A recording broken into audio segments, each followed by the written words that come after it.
Welcome to the Wednesday lesson here at the Order of Eden. I'm very happy that we're finished with our church history series, and now we're actually diving into the Bible, Genesis 1, which is sort of what I always figured that the Wednesday lesson would be like. It would be, a lesson on the Bible, but the church history series kind of got away from me. But today, we're going to be looking at Genesis 1, verses 1 and 2. Now, I promise you, every Wednesday lesson will not be that slow of a progression. But here's what we're going to do today and for the foreseeable future. So, I want to talk about Genesis 1 through 11 at least. That's my plan for the series at the moment. I definitely want to talk through Genesis 1 through 11. We might go further. We might either do all of Genesis, we might study the whole book, or at least get through chapters 1 through 11 and then maybe look at snapshots that will be super interesting and show us a little bit about the structure of the book.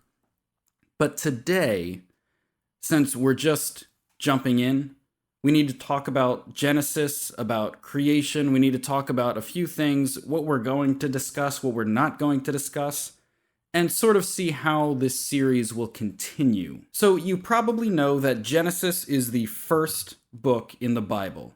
And you may also know that the first 2 chapters of Genesis have a creation story. So we're going to look at some of that today, two verses of it today. But here's what we're not going to discuss.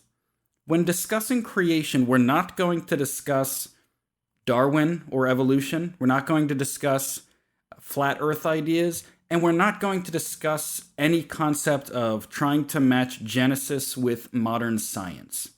What we are going to discuss is meaning. See, the problem we run into with early Genesis is that often, if you hear it taught or preached, it is only to say that the Bible is against Darwin's ideas. Well, you know what? For the last several thousand years, no one knew who Darwin was. So what did Genesis actually mean in a spiritual, deep way to the ancient readers? So we're going to be looking at, what do I expect when I'm walking into Genesis? What kind of things should I be looking for? So let me start by just reading the first 2 verses. If you've been in church any length of time, you've probably heard even if you haven't been in church, you're probably familiar with these verses. Genesis 1:1. In the beginning, God created the heaven and the earth. And the earth was without form and void, and darkness was upon the face of the deep. And the Spirit of God moved upon the face of the waters. Now, you might think that's a pretty straightforward couple of verses. And it is and it isn't.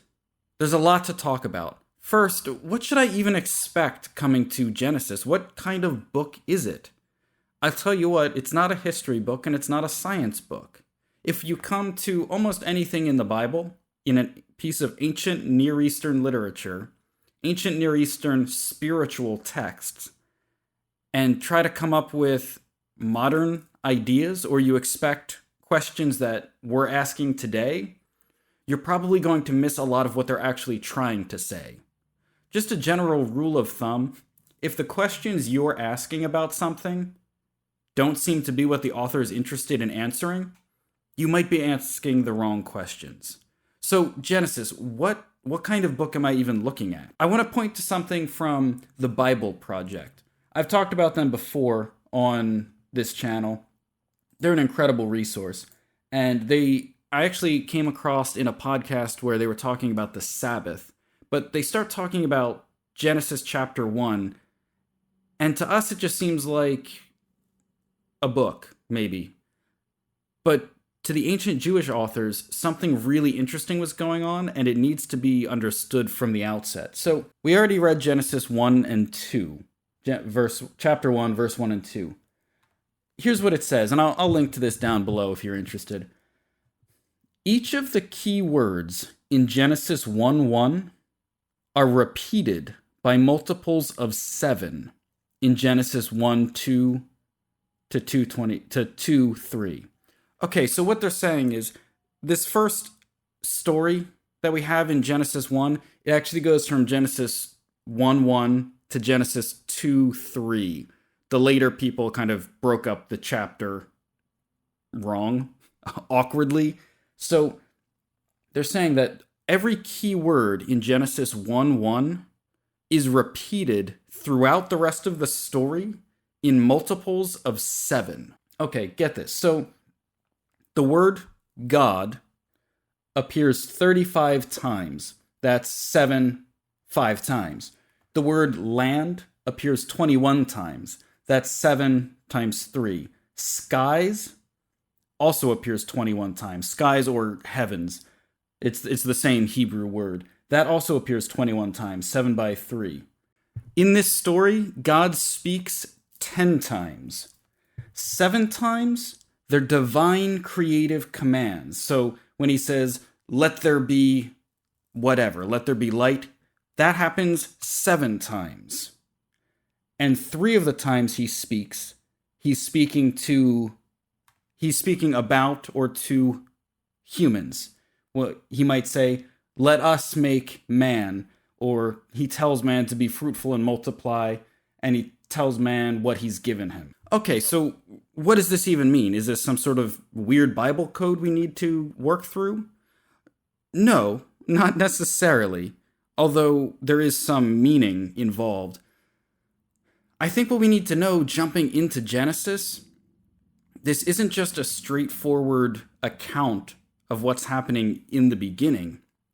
There are some really odd, deep spiritual things at play. These word repetitions are not random at all. The author tried really hard, very intentional, to put in all these multiples of 7s. He starts off Genesis 1:1 with the phrase, in the beginning, God created the heavens and the earth, as like the first sounding statement, and then repeats every key word in that opening statement a certain number of times. Something is going on, something spiritual, something interesting is happening in this text. And in English, we tend not to see it, and we're not even taught that it's there. And there's a lot more that we could get into with this, but when we're trying to figure out what we're even looking at in Genesis, we're looking at something strange, something different than what we're used to. Okay, a good question. Who wrote Genesis? I'll be honest, I don't know. And you don't either. So a lot of people say it's Moses. That's always been a traditional view. That's not really necessary in any way. There's some reasons people think that, and there's a lot of reasons not to think that. The book doesn't start off by saying, hey, it's Moses, guys. Okay, in the beginning, God created this. There's some traditional stuff. There's some scholarly work that would say very different. I don't know, and that shouldn't bother us. A lot of things in the Bible, we don't know who wrote them. There are many Psalms that have no name attached to them. The book of Hebrews has no author. The book of Jonah is about Jonah, but it doesn't say it's written by Jonah. There are all sorts of things in the Bible like that, and we need to be okay with that. Okay, but let's actually jump in. We have a little bit of background. Let's jump in and see what we're looking at. All right, back up on your screen. Genesis 1:1. In the beginning, God created the heaven and the earth. So in Hebrew, the words "in the beginning" is actually just one word, and it's not as specific of a word as we'd like it to be. We like to think that it's, in the beginning, so that the Bible is chronicling the absolute beginning point of time and space, and it's this cosmic singularity, and that's it's wishful thinking. This word comes up all throughout the rest of the New Testament, and sometimes it means when something starts. Sometimes it's a little more figurative. Sometimes it's about placement, like priority, like this is the best, the first in line, not necessarily an absolute origin of all humanity. So it's sort of like, when it started, when it began. It can even be a little more figurative, like if someone were to say, way back when, at the beginning, whenever that happens to be. And even the word created it's a little vague. We want to load it with a lot of theological meaning. Whatever we already think about how God made the world, we want to load that into it. And the word created is a little vague. Sometimes it can mean something like closer to ordered. Sometimes it actually refers to, when it refers to trees, it refers to cutting them down. And I don't know how the word has that wide of a range of meaning. But the word created just kind of made. It's used for when people sort of like fashion clothes or pottery. It's used for all sorts of purposes. My point is, these aren't the highly precise words that we want them to be to make all of our different points sometimes. Okay, and in the beginning, God created the heaven and the earth. Now, actually, the guy from the Bible Project that I mentioned earlier, I heard him talk on this issue, and we have an issue of being a little too modern for what we're looking at sometimes. So if you think in the beginning, God created the heavens and the earth, you're with the word heavens, you might be thinking about like the absolute just huge cosmos, outer space, like something you saw on the Discovery Channel. And when I say God created the earth, you're probably thinking of that perfect shot from either the Hubble telescope or from the moon. You're probably picturing the round floating planet. And as interestingly enough, people have never thought that until, the 50s, when we had our first satellite? The classic image that you have in your head of the blue planet, no one saw that. That's a modern thing, which is kind of baffling to think about. If you think about planet Earth and you think of the blue planet that as seen from outer space, no one saw that. That's a really recent thing for anyone to have seen. No one could possibly have thought about it that way, which is interesting. It's really interesting. So what does the heaven and earth mean to an ancient Near Eastern spiritual writer? It's pretty simple, and we still kind of use the words in the same way at different times. So when the Bible refers to the heavens, they're usually just talking about the sky. They're talking about up there, anything up there. And they do sometimes differentiate. Sometimes they're talking more about what we would call outer space, like where the stars are. But mostly they're just talking about sky up there. And talking about the earth, again, they don't necessarily have pictured this floating globe. No one saw that. We have to ask ourselves, how would someone 3,000 years ago have understood this text? How would the person, whoever wrote it, how would the people right around them in that time think about what's being said there? Because that's the culture it's being written in, and we have to respect that. So the idea of earth was the ground, earth and sky, the ground, the land, the sky. In the beginning, way back when, God made the ground and the sky. That's a really simple understanding of Genesis 1:1. And it sort of puts us on a different footing when we can't load all of our theological baggage into it and all of our scientific baggage into it. And I do call our current understanding of science baggage, because the person who wrote this didn't have that mindset. The person who wrote this text didn't have 21st century pictures in his head, doesn't have the scientific ideas in his head that we do, because he's got a different idea here. He's got a different purpose. So what are we looking at? We're looking at an ancient creation story. And in ancient creation stories, they're concerned with a couple things. 3 things that I've narrowed it down to. In an ancient creation story, you're concerned with God, man, and purpose. Okay, so if you look at creation stories from different cultures, every culture has a creation story, and it's not just what you think happened at the beginning of time, your creation story says something about what you think of the God or gods that you serve, what you think people are, and what their role is on this earth, and what their relationship is between God. And like, what's their purpose? What do they do? Why are we here? These are the metaphysical questions that a creation story is meant to answer. Okay, so let's move on to Genesis 1:2. And the earth was without form and void, and darkness was upon the face of the deep, and the Spirit of God moved upon the face of the waters. Okay, so what did you just picture there? When I said, and the earth was without form and void,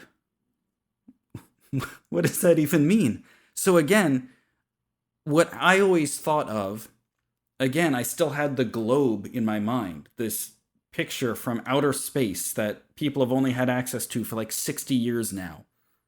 I thought of the globe, but it was somehow without much form and like just kind of some dark, undulating mass of nothingness. That's kind of what I thought of. And if you thought of that, it makes sense because we're living in the year 2020. But that's not what they would have thought of. Again, we can't quite think of the globe. We just think of Earth as the land. The land was formless and void. What does that mean? Fortunately, we have examples in the Bible of what that means. So the words for formless and void, or without form, formless, it's the same word. So it's a phrase. Without form and void is the Hebrew phrase tohu vavohu. It rhymes. Where it rhymes? Yeah, it rhymes. It's kind of like an alliterative rhyme. Okay, the earth was tohu vavohu. It's a little poetic thing. There's a lot in Genesis that's really poetic. So one of the better ways that this has been translated, because formless and void, I've never described anything that way. I don't know, like, what's that supposed to mean? So someone, I forget who, I should have looked it up. They trademarked a translation of that phrase as wild and waste. So the earth was, the land was wild and waste. And they wanted the W's, wild, waste, that's alliteration instead of rhyming. But they wanted to keep the poetic nature of what's happening there. And it's a good description of what's happening because we have two other examples in the Old Testament where tohu vavohu shows up. Actually, one example, one of the words shows up, the word void. So in Isaiah 34, Isaiah is talking about the overthrow of a city. And he says, but the cormorant and bittern, birds of prey shall possess it. The owl also and the raven shall dwell in it. And he shall stretch out the line upon it of confusion and the stones of emptiness. So that's kind of a weird one. But look at Jeremiah 4:23. He's clearly riffing off of Genesis 1. God says in 4:22, "For my people is foolish. They have not known me. They are sottish children. They have no understanding. They are wise to do evil, but to do good they have no knowledge. I beheld the earth, and lo, it was without form and void. The heavens, they had no light. I beheld the mountains, and lo, they trembled, and the hills moved lightly. I beheld, lo, and there was no man, and all the birds of the heavens were fled. I beheld, and lo, the fruitful place was a wilderness, and the cities thereof were broken down at the presence of the Lord, and by his fierce anger." So there's a little back and forth between God and Jeremiah, who's saying something, who's describing something. It gets a little fuzzy. But the idea, he literally says, he looked at the earth, he looked at the land, and it was formless and void. Does that mean it's an empty mass of nothingness? No, the waste and wild was a pretty good definition. It was wasted, it was wild. It's a poetic description of the world after judgment that God's talking about, that it's broken down, it's uninhabitable, the mountains are in disarray, the things that were once fruitful are just barren desert. So that's really more of a proper understanding of without form and void. It's the idea that it was barren, it's uninhabitable. The phrases are often used in relation to the desert. So you had Israel, you had the city, you had the places that were good for humans to live, for crops, for animals. And then you had the deserts, the barren places, the places of death. They were uninhabitable. They were waste and wild. So that's the starting condition we have at creation here. I saw the land, it was waste and wild. Darkness was upon the face of the deep. And when we look up darkness in the Hebrew, it literally means dark. Okay, dark. Figuratively, of course, it means misery, destruction, death, ignorance, sorrow, wickedness. And the word deep here is literally the word that means an abyss, a surging mass of water. So right at the beginning, we seem to have this land that's just, it's uninhabitable, it's nothing, it's waste, it's wild, it's formless, it's void. And there's some sort of darkness that is upon the face of the deep. It's not even like, oh, everything's just dark. It almost has this odd primordial imagery that darkness, misery, death is just hovering over the swelling masses of the deep, of the abyss. And the abyss is also commonly used in Hebrew language sort of as their underworld. The idea of the grave is this watery abyss is not out of place in Hebrew scriptures. And we see, and the Spirit of God moved upon the face of the waters. So what do we have at this point? Let's look at the verses, how we've described them. Way back when, at the beginning, God made the sky and the land. The land was waste and wild, and darkness and misery was upon the face of the deep abyss.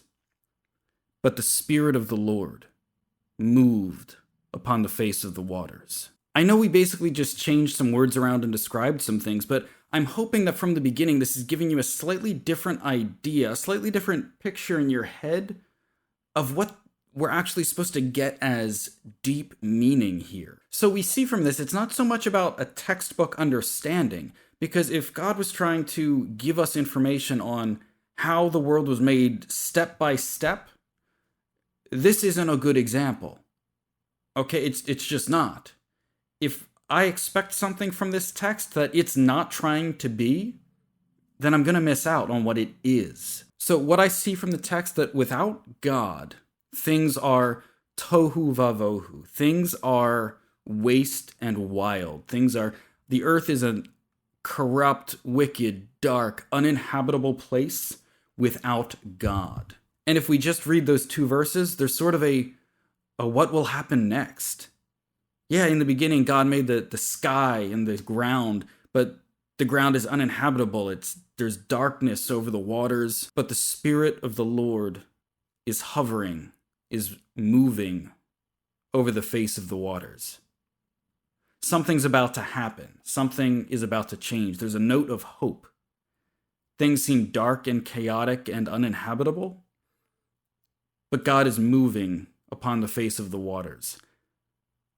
What's going to happen next? That's what we're going to be looking at in the rest of Genesis 1.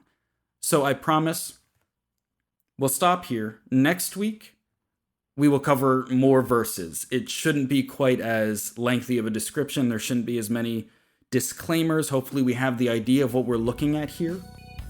But that's where we're going to leave it. And that has been Genesis 1, 1 and 2. So thanks for watching. I'll see you in the next one.